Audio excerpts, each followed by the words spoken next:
मुकेश सहनी के तीनों विधायक बीजेपी में शामिल हो गए और अब आरजेडी इसको लेकर कह रहा है कि एक वक्त था जब मुकेश सहनी ने आरोप लगाया था आरजेडी के ऊपर कि उन्होंने पीठ में खंजर भोंका है, तो अब बीजेपी ने पेट में खंजर भोंका है। शायद इस बात को अब मुकेश सहनी को भी समझ में आ रहा होगा।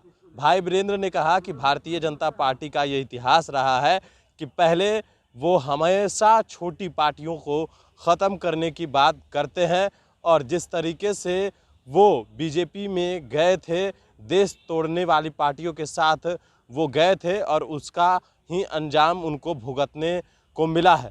अभी भी उन्होंने कुछ गलतियां की है, लेकिन उन गलतियों से वो सीख लें और जिस तरीके से सामाजिक न्याय का जो राजनीति होता है, जो समाजवादी की तरफ जो राजनीति होता है, उसके तरफ राजनीति करे, ना कि देश तोड़ने वाले लोगों के साथ रहेंगे तो उनकी पार्टी टूटेगी। यह सवाल किया गया कि क्या आप लोगों ने भी खंजर भोंका था। उन्होंने कहा कि हम लोगों ने खंजर नहीं भोंका था।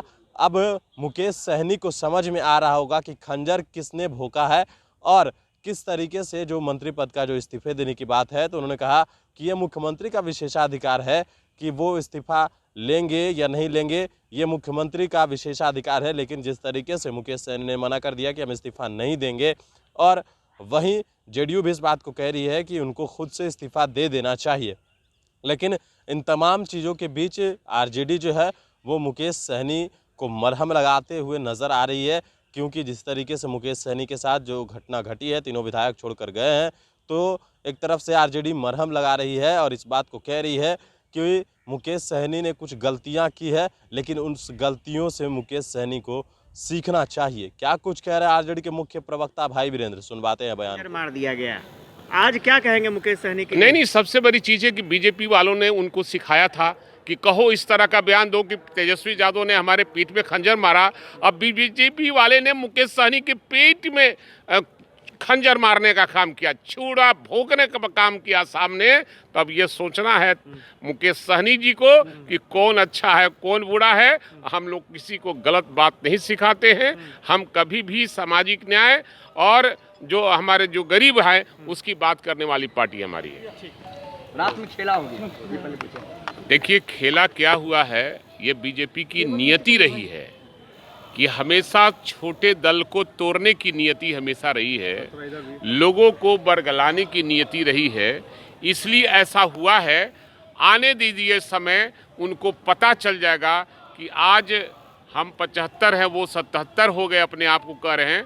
फिर हम सरकार में रहेंगे और वो विपक्ष में रहेंगे। आने दीजिए, इंतजार कीजिए। अच्छा, एक चीज़ है, आज मुकेश सहनी ने कहा कि लालू जी ने अच्छा काम किया है, वो जेल में है और उनका सारा जो सच्चाई है वो सामने आ रहा है कि मुकेश सहनी क्या चाहते हैं। कुछ गलतियां उनसे हुई है जिसके चलते उनको भोगना पड़ रहा है। अब अपनी गलतियों को सुधारें और सामाजिक न्याय की जो धारा है उससे राजनीति करने का काम करें। ये देश तोड़ने वाली पार्टी के साथ जाएंगे तो उनका दल टूटेगा। ऑफर दे रहे हैं उनको। देखिए, ये ऑफर देने का मामला नहीं है। आप पत्रकार हैं तो क्या समझते हैं मैं कोई एलू गैलू नथु खेरू हैं क्या? मैं ये कह रहा हूँ कि उनको भी अब सोचना चाहिए राजनीति करने के लिए। तो ऑफर देने का कहाँ सवाल है? अच्छा, मंत्री जिसको आना होगा आएगा, नहीं आना होगा, किसी को ऑफर की बात नहीं है। मंत्री पद से उन्होंने इस्तीफा देने से ये उनका व्यक्तिगत मामला है, वो जाने, मुख्यमंत्री जाने। चूंकि मुख्यमंत्री का ये विशेषाधिकार है कि किसको मंत्री रखेंगे किसको नहीं रखेंगे, इसमें बीजेपी का मामला नहीं है। पीठ पर खंजर तो आप लोगों ने भी मारा था। नहीं, ये सब गलत बात है। अब तो पता चल रहा है कि किसने पीठ में खंजर मारा और ये साबित हो रहा है। हम लोग तो केवल बीजेपी के बहकावे में आकर बयान दे रहे थे, आज साबित हो गया और बीजेपी ने उनके साथ क्या किया है ये दुनिया जानती है, पब्लिक है, सब जानती है।